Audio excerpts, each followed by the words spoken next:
अखंड भारत, यह कोई राजनीतिक नारा नहीं, कोई भावुक कल्पना नहीं, बल्कि हमारे इतिहास की वह सत्य गाथा है जिसे हमारे ऋषियों और महापुरुषों ने जिया है।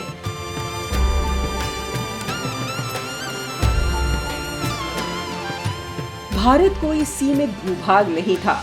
यह तो वह भूमि है जहां गंगा से लेकर गोदावरी तक, हिमालय से लेकर कन्याकुमारी तक और गांधार से लेकर सुमात्रा तक एक ही सांस्कृतिक चेतना प्रवाहित होती थी। रामायण और महाभारत जैसे ग्रंथ हमें यह नहीं बताते कि भारत कहां से कहां तक था, बल्कि हमें यह अनुभव कराते हैं कि भारत क्या था। जब राम उत्तर से निकलकर दक्षिण में लंका तक की यात्रा करते हैं, तो वह केवल एक कथा नहीं, अखंड भारत की सांस्कृतिक एकता की यात्रा है। महाभारत में वर्णित भारतवर्ष वह है जिसमें काबुल से लेकर काम्बोज, मिथिला से लेकर सिंघल तक हर क्षेत्र भारत की आत्मा से जुड़ा था। वहीं ऋग्वेद हमें सप्त सैंधव की भूमि में ले जाता है, जहां से भारतीय संस्कृति की प्रथम ज्योति जली।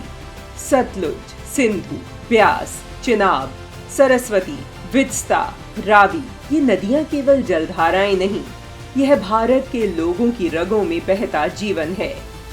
पुराणों में भारतवर्ष के 9 खंड बताए गए हैं: इंद्रद्वीप, नागद्वीप, वारुण द्वीप आदि।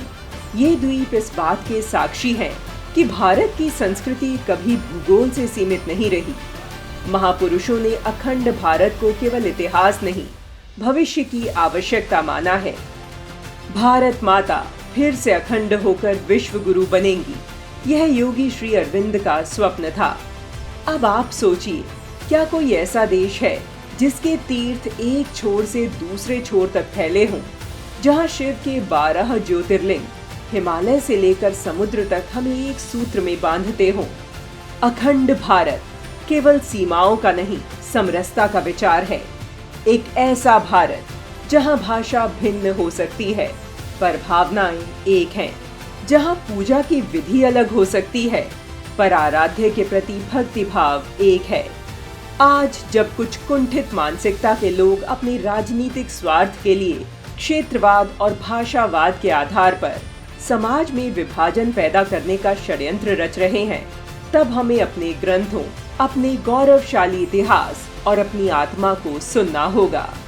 अखंड भारत का विचार केवल अतीत की स्मृति नहीं, बल्कि यह भविष्य की दिशा है। यह मात्र राजनीतिक या भौगोलिक भारत की चर्चा मात्र नहीं, बल्कि यह उस भारत की कल्पना है जो सांस्कृतिक रूप से चारों दिशाओं में विस्तृत है।